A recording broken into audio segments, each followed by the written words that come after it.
Hello friends, आपका स्वागत है टेस्ट आईक्यू में। फ्रेंड्स, इस वीडियो में डिस्कस करने वाले हैं फ्लूइड मैकेनिक्स का बहुत ही ज़्यादा important topic rheology of fluids. इसका नाम आपने सुना होगा। रियोलॉजी का मतलब होता है कि ऐसी ब्रांच जो फ्लूइड्स के डिफरेंट बिहेवियर को रिप्रेजेंट करती है। यानी कि रियोलॉजी क्या है? It is a branch of fluid which deals with the different behaviour of different fluid. तो यहाँ पे हम इस वीडियो में डिफरेंट टाइप के फ्लूइड डिस्कस करने वाले हैं, जैसे ideal fluid, Newtonian, non Newtonian और थिक्सोट्रोपिक और बिंगम प्लास्टिक। ये आपने नाम सुने होंगे, लेकिन यहाँ पे हम इनके एग्जाम्पल और इनकी सभी की एक एक प्रॉपर्टी को डिटेल में डिस्कस करने वाले हैं।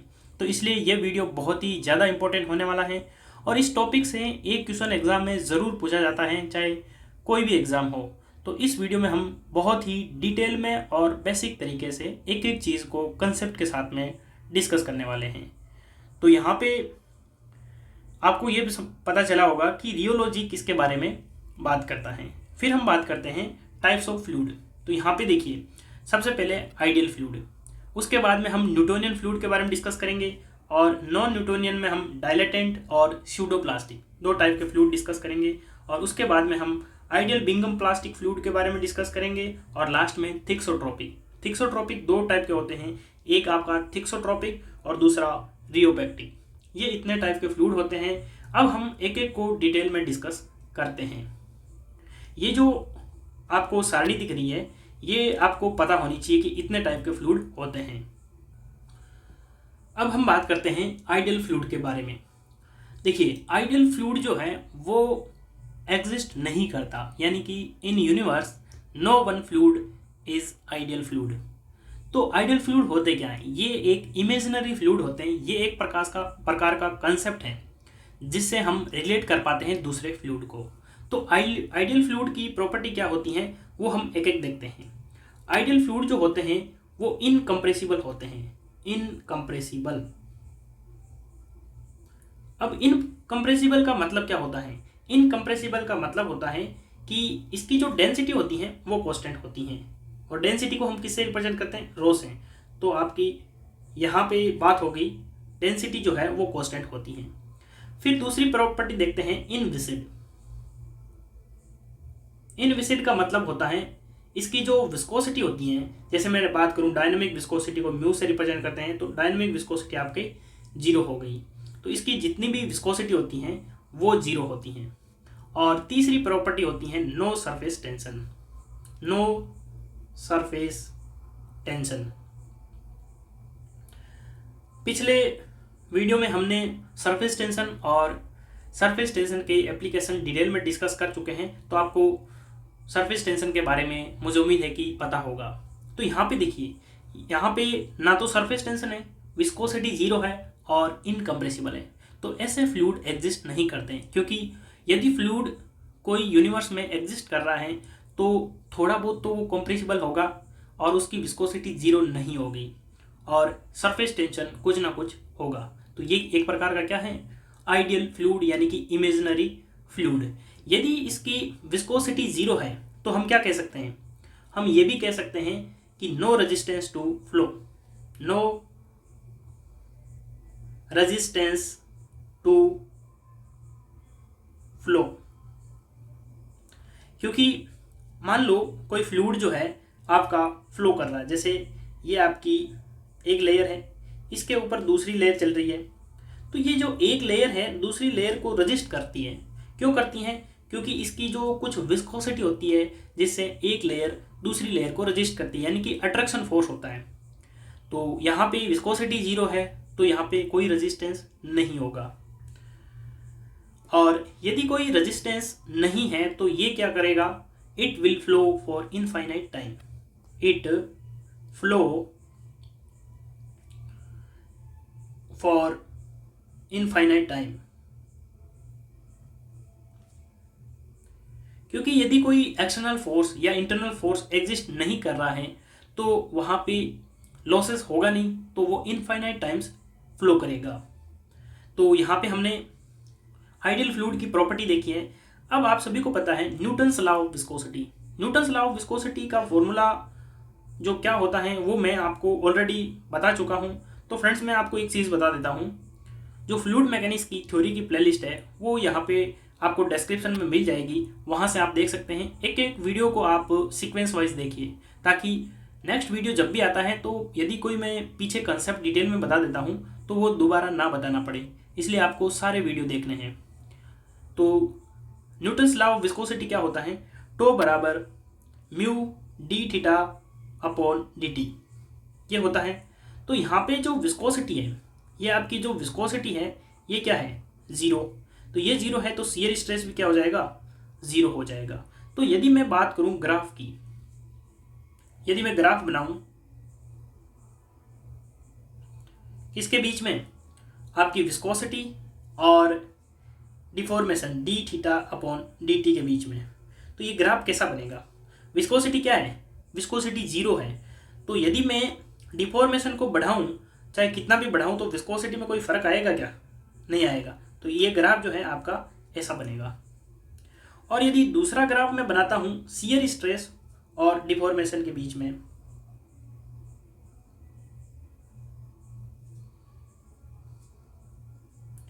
यहाँ पे ये आपका शियर स्ट्रेस हो गया और ये deformation D theta upon D T हो गया। तो यदि हम यहाँ पे सेम बन जाएगा, क्योंकि आपका विस्कोसिटी जो है वो जीरो है, इसलिए शियर स्ट्रेस भी क्या हो जाएगा, ज़ीरो हो जाएगा। तो यहाँ पे जो ग्राफ है वो सेम बनेगा। तो ये आपका रिलेशन हो गया शियर स्ट्रेस और डिफॉर्मेशन के बीच में।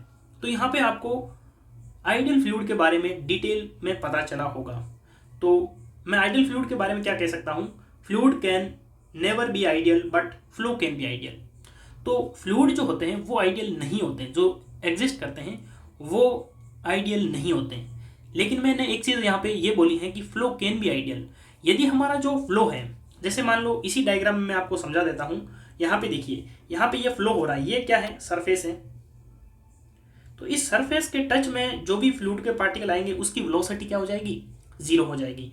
लेकिन जैसे जैसे हम ऊपर की साइड जाएंगे तो वहाँ पे जो लॉसेस है वो कम होंगे और वेलोसिटी जो है आपका इंक्रीज होगी, यानी कि वहाँ पे शियर स्ट्रेस कम होगा और वेलोसिटी ज़्यादा होगी। तो यदि मैं ग्राफ की बात करूँ यहाँ पे, तो ये ग्राफ ऐसे बनेगा, क्योंकि यहाँ पे जो है पार्टिकल की वेलोसिटी सरफेस पे ज़ीरो है और फिर ये बढ़ती जाएगी।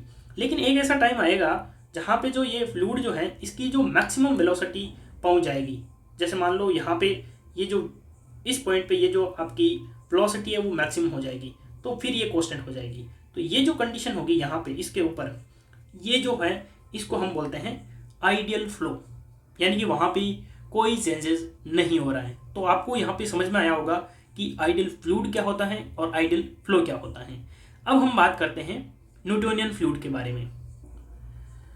अब हम बात करते हैं न्यूटन्स लॉ ऑफ विस्कोसिटी के बारे में, क्योंकि न्यूटोनियन फ्लूइड वो होंगे जो न्यूटन्स लॉ ऑफ विस्कोसिटी को फॉलो करते हैं। तो यहाँ पे न्यूटन्स लॉ ऑफ विस्कोसिटी क्या होती हैं, वो होती है आपकी shear stress is proportional to rate of shear strain d theta upon D t. और यदि मैं इस प्रोपोर्शनल साइन को हटा देता हूँ तो यहाँ पे एक कांस्टेंट आ जाएगा जिसे हम बोलते हैं dynamic viscosity D theta upon D T. जो फ्लूइड इस लॉ को फॉलो करते हैं वो फ्लूइड क्या होते हैं, न्यूटोनियन फ्लूइड। तो यहाँ पे एक चीज़ आपको पता होना चाहिए, न्यूटोनियन फ्लूइड की जो विस्कोसिटी होती है वो कांस्टेंट होती है। तो viscosity mu is constant for Newtonian fluid,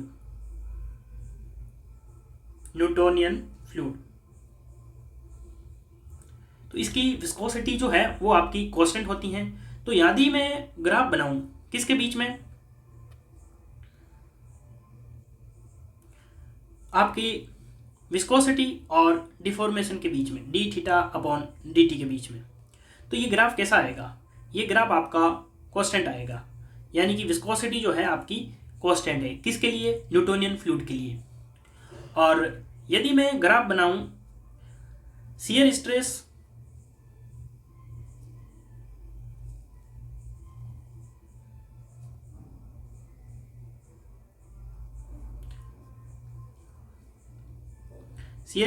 to और आपका rate of deformation D theta upon D T, तो ये ग्राफ कैसा आएगा, आपकी विस्कोसिटी तो कांस्टेंट है, लेकिन जैसे जैसे डिफॉर्मेशन बढ़ेगा वैसे वैसे आपका शियर स्ट्रेस बढ़ता जाएगा।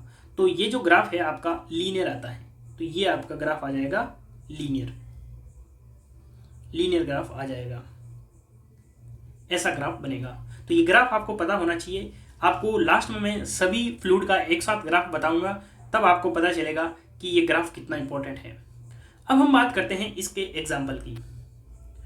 ये जो टॉपिक है ये गेट और आईएएस में बहुत ही ज़्यादा यहाँ से क्वेश्चन पूछे जाते हैं, और जेई में एग्जाम्पल कभी कभी पूछ लेते हैं, नहीं तो छोटा सा आपको ग्राफ पूछ लेंगे कि ये ग्राफ कौन से फ्लूइड का है। तो यहाँ पे आपको न्यूटोनियन फ्लूइड के एग्जाम्पल पता होना चाहिए, बहुत ही ज़्यादा इंपॉर्टेंट है। जैसे न्यूटोनियन फ्लूइड आपका एयर हो गया, वाटर हो गया, फिर हम बात करते हैं पेट्रोल की, डीजल और ग्लिसरीन, और आपका आ गया केरोसिन। ये न्यूटोनियन फ्लूइड के एग्जाम्पल हैं। तो यहाँ पे आपको न्यूटोनियन फ्लूइड के बारे में डिटेल में पता चला होगा। अब हम बात करते हैं नॉन न्यूटोनियन फ्लूइड के बारे में। तो अभी हमने डिस्कस किया था न्यूटोनियन फ्लूइड। न्यूटोनियन फ्लूइड कौन सा होते हैं, जो न्यूटन्स लॉ ऑफ विस्कोसिटी को फॉलो करते हैं, वो आपके न्यूटोनियन फ्लूइड हो गए।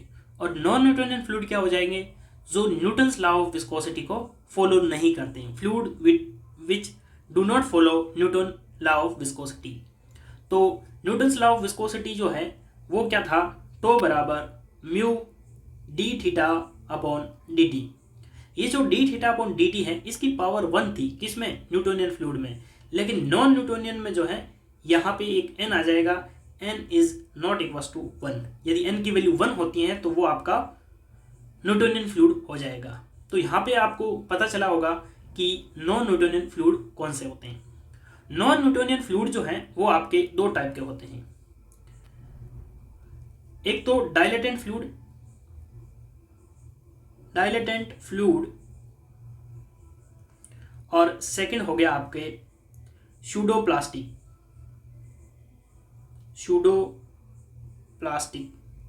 फ्लूइड। ये दोनों हम डिटेल में डिस्कस करते हैं। तो अब हम बात करते हैं डायलेटेंट फ्लूइड के बारे में। These fluid are also known as shear thickening fluid. Shear thickening क्यों कहते हैं, क्योंकि इनकी विस्कोसिटी जो है वो ज़्यादा होती है। कहने का मतलब ये फ्लूइड जो होते हैं वो थोड़े गाढ़े होते हैं, इसलिए इनको शियर थिकनिंग फ्लूइड कहते हैं। ये आपको ध्यान रखना है, क्योंकि एग्जाम में डायरेक्ट पूछा जाता है shear thickening fluid is known as, तो वहाँ पे आपको 4 नाम दे देंगे जिसमें आपको क्लिक करना है डायलेटेंट फ्लूइड। तो अभी हमने देखा था टो बराबर क्या होता है, mu d theta upon D t की पावर n हो जाएगा। n की वैल्यू 1 होती है तो न्यूटोनियन फ्लूइड होते हैं, तो हम क्या करते हैं n की वैल्यू ग्रेटर देन 2 रखते हैं। तो यहाँ पे हम इसको क्या लिख सकते हैं, टो बराबर mu d theta upon D t into की power n-1 into D theta upon D t. ऐसे लिख दूँ, आपको कोई प्रॉब्लम नहीं है। क्यों, क्योंकि ये एक ही चीज़ है, इसी को मैंने तोड़ के लिखा है। इसको मैं क्या लिख देता हूँ, एक साथ लिख देता हूँ। यहाँ पे देखिए टो बराबर mu apparent D theta upon D t. ये थोड़ा थोड़ा न्यूटन्स लॉ ऑफ विस्कोसिटी जैसा लग रहा है, लेकिन ये म्यू ए क्या है, एपरेंट विस्कोसिटी। क्या है आपकी ये एपरेंट विस्कोसिटी। ये क्या है, is equal to mu d theta upon D t की पावर n-1। अब यहाँ पे ये जो विस्कोसिटी है ये ना तो कांस्टेंट है, तो इसका जो रिलेशन है वो लीनियर नहीं आता है। तो यदि मैं इसका ग्राफ बनाऊं तो यहाँ पे आपको ध्यान देना है, ये जो आपकी विस्कोसिटी जो है एपरेंट हो गई, और ये आपका D theta upon D T हो गया जो कि डिफॉर्मेशन है। तो ये जो आपका ग्राफ आता है ये ऐसा आता है, ऐसा ग्राफ आता है। थोड़ा सा मैं दोबारा बना देता हूं ताकि आपको ज़्यादा समझ में आ सके। इस टाइप में ग्राफ आता है, ये ग्राफ आपको ध्यान रखना है। वैसे ये ग्राफ ज़्यादा इंपॉर्टेंट नहीं है, अगला ग्राफ ज़्यादा इंपॉर्टेंट होगा। यदि मैं ग्राफ शियर स्ट्रेस और डिफॉर्मेशन के बीच में बनाता हूँ, ये आपका इधर शियर स्ट्रेस हो जाएगा तो, और इधर आपका deformation D theta upon D T हो जाएगा। ये जो ग्राफ है ये न्यूटोनियन फ्लूइड में लीनियर आया था, लेकिन इसमें पैराबोलिक आता है, ये आपका पैराबोलिक हो गया। ये ग्राफ किसके लिए होता है? डायलेटेंट फ्लूइड के लिए। ये चीज़ आपको ध्यान रखनी है। अब हम बात करते हैं इसके एग्जाम्पल की। इसके एग्जाम्पल कौन कौन से हैं वो आपको याद रखना ज़रूरी है। पहला एग्जाम्पल है आपका हनी। अभी हमने बात की थी ये जो फ्लूइड होते हैं ये शियर थिकनिंग फ्लूइड होते हैं। तो हनी आपने देखा होगा कि हनी गाढ़ा होता है, तो ये हनी हो गया। फिर हम बात करते हैं बटर की और राइस स्टार्च और जो आपका शुगर का सॉल्यूशन होता है aqueous concentrated solution of sugar. ये मेनली आपको हनी और बटर याद रखना है क्योंकि यही एग्जाम में जनरली पूछे जाते हैं। तो यहाँ पे आपको डायलेटेंट फ्लूइड समझ में आया होगा। इसका ये जो ग्राफ है ये आपको याद रखना जरूरी है शियर स्ट्रेस और डिफॉर्मेशन के बीच में, यानी कि हम शियर स्ट्रेन भी इसे कह सकते हैं। अगला हम बात करते हैं सूडोप्लास्टिक फ्लूइड। अब हम बात करते हैं सूडोप्लास्टिक की। सूडोप्लास्टिक में जो आपका फॉर्मूला होता है टो बराबर mu d theta upon D T, इसकी पावर n होती है। यहाँ पे जो है n इज लेस देन 1 होता है, यानी कि ये 1 से कम होता है और ये वैल्यू जनरली 0 to 1 लाई करती है, 0 और 1 के बीच में। डायलेटेंट फ्लूइड में आपको एक चीज़ मैं वापस बता देता हूँ, यहाँ पे जो n की वैल्यू है वो ग्रेटर देन 1 होती है।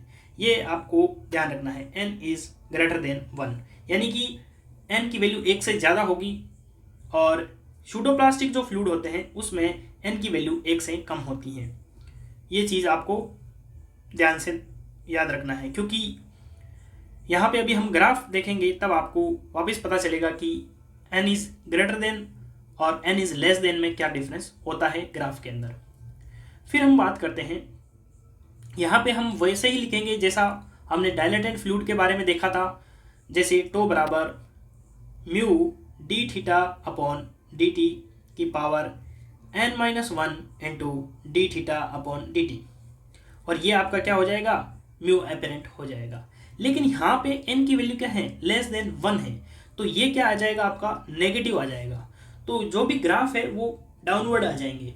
जैसे ये n की वैल्यू 1 से कम है, तो यदि मैं ग्राफ बनाऊं विस्कोसिटी का और शियर स्ट्रेन का, ये आपकी विस्कोसिटी हो गई और ये आपका डिफॉर्मेशन कह सकते हैं या फिर शियर स्ट्रेन कह सकते हैं। यहाँ पे ये जो ग्राफ आता है ये ग्राफ ऐसे आता है। क्यों? क्योंकि यहाँ पे n की वैल्यू जो है वो लेस देन 1 है। इस ग्राफ से ज़्यादा इंपॉर्टेंट ग्राफ कौन सा है? आपका शियर स्ट्रेस का ग्राफ है। ये आपका शियर स्ट्रेस हो जाएगा टो और D theta upon D T.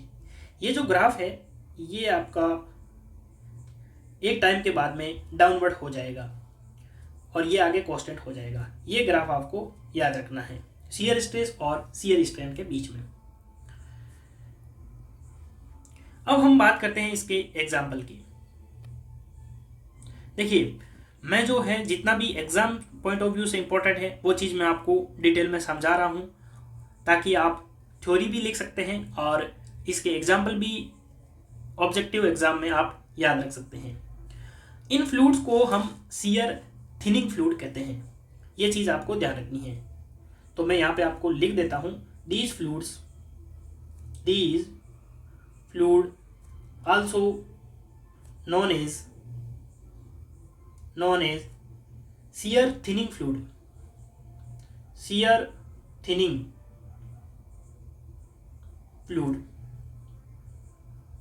देखिए यहाँ पे n इज लेस देन 1 है तो shear thinning हो जाएगा और डायलेटेड फ्लूइड जो है वो n इज ग्रेटर देन 1 था तो shear थिकनिंग फ्लूइड हो जाते, यानी कि ये फ्लूइड जो होते हैं वो आपके थोड़े पतले होते हैं। यहाँ पे फ्लूइड की मैं बात करूँ एग्जाम्पल की, तो यहाँ पे एग्जाम्पल आपको याद रखना है, जैसे ब्लड हो गया, ये ब्लड जो है ये आपको याद रखना है, क्योंकि यहाँ पे ये क्वेश्चन में एग्जाम में ज़रूर पूछा जाता है ब्लड। उसके बाद में रबर सॉल्यूशन और मिल्क जो है ये आपका स्यूडोप्लास्टिक है। उसके बाद में सिर्फ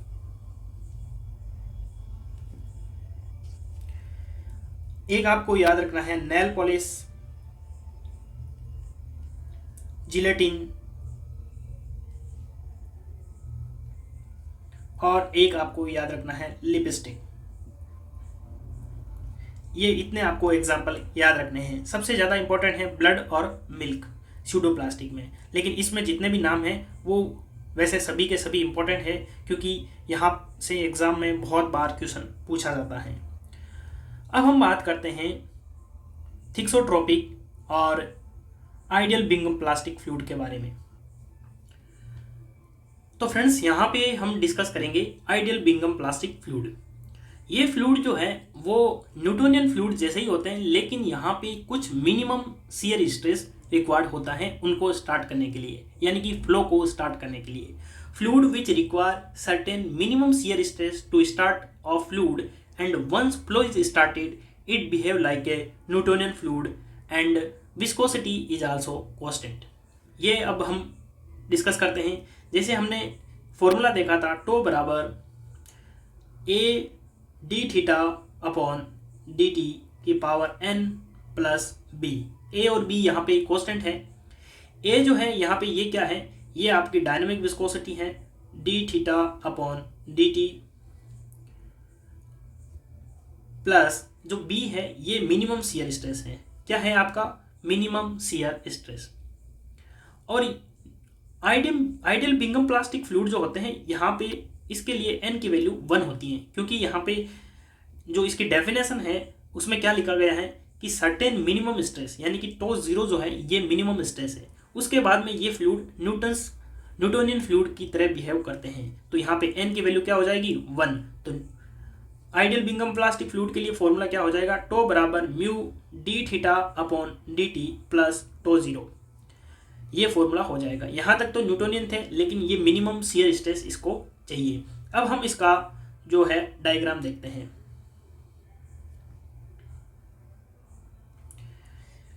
ये तो आपकी विस्कोसिटी हो गई और ये आपका deformation D theta upon D T हो गया।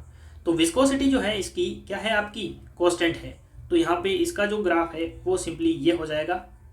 और फिर हम बात करते हैं शियर स्ट्रेस और शियर स्ट्रेन के बारे में।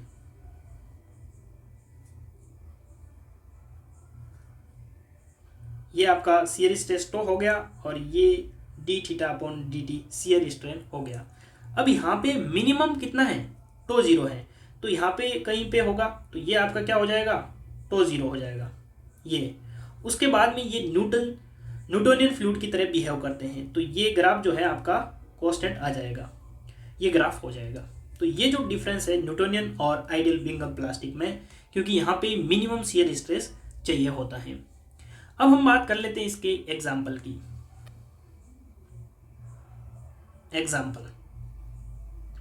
इसके एग्जाम्पल क्या क्या होते हैं।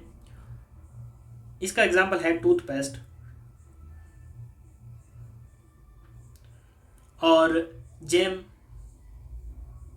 और मड। ये 3 नाम आपको याद रखने हैं। तो यहाँ पे आपको समझ में आया होगा कि आइडियल बिंगम प्लास्टिक फ्लूइड क्या होते हैं। यहाँ पे एक सर्टेन मिनिमम शियर स्ट्रेस चाहिए होता है, ये ध्यान रखना है। और उसके बाद में ये न्यूटोनियन फ्लूइड की तरह बिहेव करते हैं। अब हम बात करते हैं थिक्सोट्रोपिक फ्लूइड के बारे में। थिक्सोट्रोपिक फ्लूइड क्या होते हैं। These fluid have time dependent viscosity, यानी कि इनकी विस्कोसिटी जो है वो टाइम पे डिपेंड करती हैं। Viscosity decreases with time. तो जैसे जैसे टाइम बढ़ेगा इनकी विस्कोसिटी डिक्रीज होती जाती है। डिक्रीज होने का मतलब क्या है, ये जैसे जैसे टाइम बढ़ता है ये फ्लूइड पतले होते जाते हैं। अभी हमने इसका जो फॉर्मूला है वो देखा था, टो बराबर A D theta upon D t की पावर n प्लस बी। यहाँ पे जो है n की वैल्यू जो होती है वो लेस देन 1 होती है। किसके लिए, थिक्सोट्रोपिक फ्लूइड के लिए। तो हमारा जो फॉर्मूला है वो क्या हो जाएगा, ये हो जाएगा टो बराबर mu d theta upon D t की power n-1 into D theta upon D t. ये मैंने जो पहले लिखा था सूडोप्लास्टिक के लिए, डायलेटेंट के लिए, वैसे ही मैं लिख रहा हूँ, प्लस मिनिमम जो शियर स्ट्रेस होता है वो आपका टो जीरो हो जाएगा। और यहाँ पे इसको हम क्या लिख सकते हैं, एपिरेंट विस्कोसिटी। तो टो बराबर म्यू एपिरेंट हो जाएगा into D theta upon D T plus tau zero हो जाएगा। ये फॉर्मूला किसके लिए हो जाएगा, थिक्सोट्रोपिक के लिए। और यहाँ पे n जो है वो आपका लेस देन 1 है, तो यहाँ पे जो विस्कोसिटी है वो डिक्रीज होती है और ग्राफ भी जो है वो डाउनवर्ड फॉर्म में आ जाएगा। तो यहाँ पे हम ग्राफ बनाते हैं।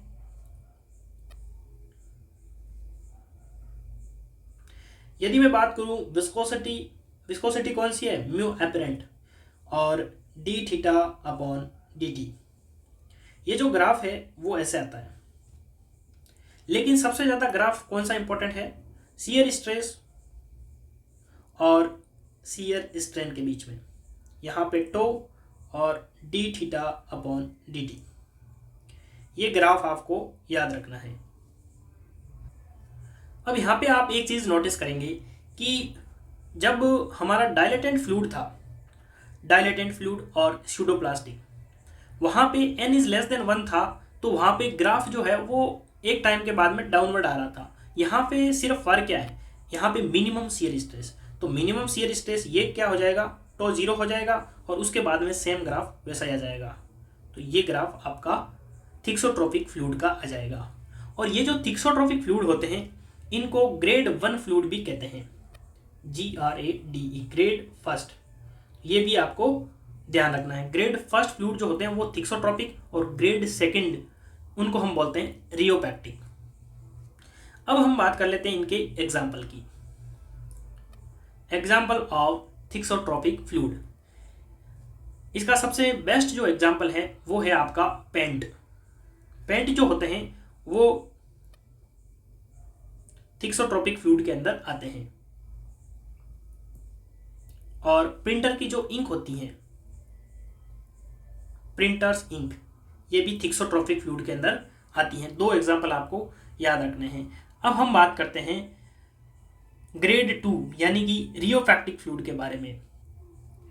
यदि मैं रियोफैक्टिक फ्लूइड की बात करूं तो इनकी जो विस्कोसिटी है वो टाइम के साथ में इंक्रीज होती हैं। तो इनको हम क्या बोलेंगे, इनकी जो विस्कोसिटी है वो टाइम डिपेंडेंट तो होती हैं लेकिन टाइम के साथ में इंक्रीज होती हैं। तो मैं लिख सकता हूं यहाँ पे viscosity is increases with time, यानी कि इनकी विस्कोसिटी बढ़ती है।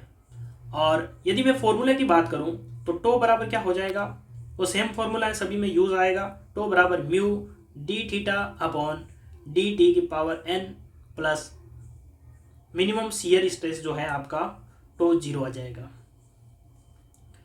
और यहाँ पे जो n की वैल्यू है वो क्या हो जाएगी, ग्रेटर देन 1। और यदि हम ग्रेटर देन 1 की बात करते हैं तो जनरली हम 2 और 2 से ऊपर ही लेते हैं। और सेम यहाँ पे वही फॉर्मूला हो जाएगा। इसको मैं तोड़ के लिखूंगा तो क्या लिखूंगा, टो बराबर mu d theta upon D t की power n-1 into D theta upon D T plus tau zero हो जाएगा। और इसको क्या लिख दूंगा, म्यू एपरेंट, और उसके बाद में मिनिमम शियर स्ट्रेस हो जाएगा। तो यहाँ पे आप समझ चुके होंगे कि हम क्या डिस्कस करने वाले हैं। तो यहाँ पे tau mu apparent D theta upon D T plus tau zero. तो यहाँ पे n की वैल्यू जो है वो ग्रेटर देन 1 है, तो ये जो वैल्यू है ये आपकी क्या आ जाएगी, पॉजिटिव आ जाएगी। यहाँ पे ये देखिए ये पॉजिटिव आएगी तो ग्राफ जो है वो इंक्रीज होता हुआ आएगा। तो यदि मैं विस्कोसिटी का ग्राफ बनाऊं, सबसे पहले ये आपकी विस्कोसिटी हो गई और ये shear strain d theta upon D T, minimum shear stress तो है ही, और ये विस्कोसिटी आपकी टाइम के साथ में इंक्रीज हो रही है। और फिर मैं ग्राफ बात करता हूँ जो सबसे ज़्यादा आपके लिए इम्पोर्टेंट है, वो है आपका शियर स्ट्रेस टो और shear strain d theta upon D T. अब यहाँ पे मिनिमम शियर स्ट्रेस जो है वो कितना हो जाएगा, टो जीरो हो ही जाएगा, तो ग्राफ जो है वो इंक्रीज होता हुआ जाएगा।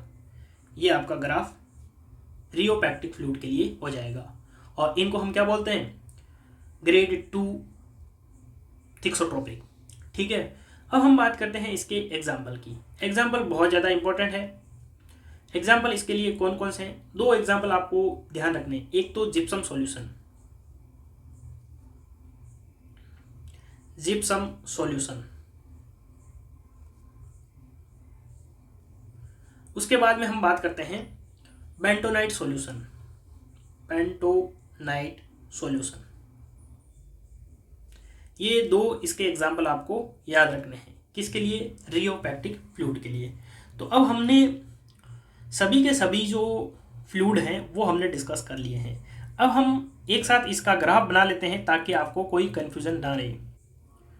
तो यहाँ पे आप देखिए, सबसे पहले हमने कौन से फ्लूइड पढ़े थे, सबसे पहले हमने देखा था आइडियल फ्लूइड। तो आइडियल फ्लूइड यहाँ पे आप देखोगे तो इसका ग्राफ जो है वो ऐसे आता है, ये आपका आइडियल फ्लूइड हो जाएगा। समझ में आ रहा होगा आपको। और फिर हमने बात की थी न्यूटोनियन फ्लूइड की। न्यूटोनियन फ्लूइड जो होते हैं उनकी जो विस्कोसिटी जो होती है वो कांस्टेंट होती हैं, और जो शियर स्ट्रेस और शियर स्ट्रेन के बीच में ग्राफ आता है वो लीनियर ग्राफ आता है। तो यहाँ पे मैं यदि नाम लिखूँ सभी के, तो ये आपका कौन सा हो जाएगा, आइडियल फ्लूइड, आइडियल फ्लूइड। और उसके बाद में न्यूटोनियन फ्लूइड। फिर हम बात करते हैं डायलेटेंट फ्लूइड के लिए। डायलेटेंट फ्लूइड के लिए n इज ग्रेटर देन 1 था, तो इसका ग्राफ जो है वो कैसे आ जाएगा, इसका ग्राफ ऐसे आया था, तो ये आपका हो जाएगा डायलेटेंट फ्लूइड, डायलेटेंट फ्लूइड। उसके बाद में हमने बात की थी स्यूडोप्लास्टिक फ्लूइड के बारे में। तो स्यूडोप्लास्टिक का जो ग्राफ है वो कैसे आ जाएगा, ये आपका स्यूडोप्लास्टिक का ग्राफ आ जाएगा। ये आपका हो गया स्यूडोप्लास्टिक, स्यूडोप्लास्टिक फ्लूइड। ये तो आपके 3 फ्लूइड हो गए। फिर हमने कौन सा डिस्कस किया था, आइडियल बिंगम प्लास्टिक फ्लूइड। तो आइडियल बिंगम प्लास्टिक में मिनिमम शियर स्ट्रेस कितना था, तो 0 था। तो ये आपका, उसके बाद में वो न्यूटोनियन फ्लूइड की तरह बिहेवियर कर रहा था, तो ये आपका कौन सा हो जाएगा, आइडियल बिंगम प्लास्टिक। तो ये हो गया आइडियल बिंगम प्लास्टिक। फिर हमने बात की थी थिक्सोट्रोपिक ग्रेड 1 की।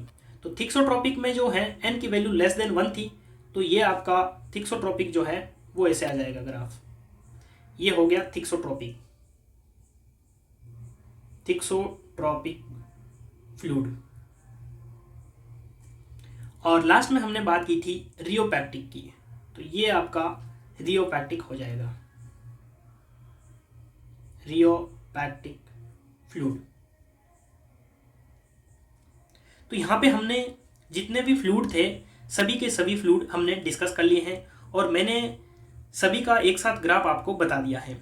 बहुत ही ज़्यादा मैंने डिटेल में आपको समझाया है, तो मुझे उम्मीद है कि आपको सभी के सभी फ्लूइड जो है समझ में आए होंगे, और आने वाले एग्ज़ाम में आपका क्वेश्चन गलत कभी नहीं होगा। आपको यदि आप भूल जाते हैं तो वीडियो को 2-3 बार ज़रूर आपको देखना है, ताकि एक एक चीज़ आपको क्लियर हो सके। तो यहाँ पे हम इस वीडियो का एंड करते हैं। तो आपको वीडियो कैसा लगा कमेंट बॉक्स में ज़रूर बताना, और यदि आपको कोई क्वेरी रह जाती है तो आप मुझे कमेंट में पूछ सकते हैं, और नहीं तो इंस्टाग्राम का लिंक यहाँ पे डिस्क्रिप्शन में दिया गया है, वहाँ से आप मुझे मैसेज कर सकते हैं। और इसका जो PDF यदि आपको चाहिए तो वो भी आपको डिस्क्रिप्शन में मिल जाएगा। तो वीडियो को कंप्लीट देखने के लिए धन्यवाद।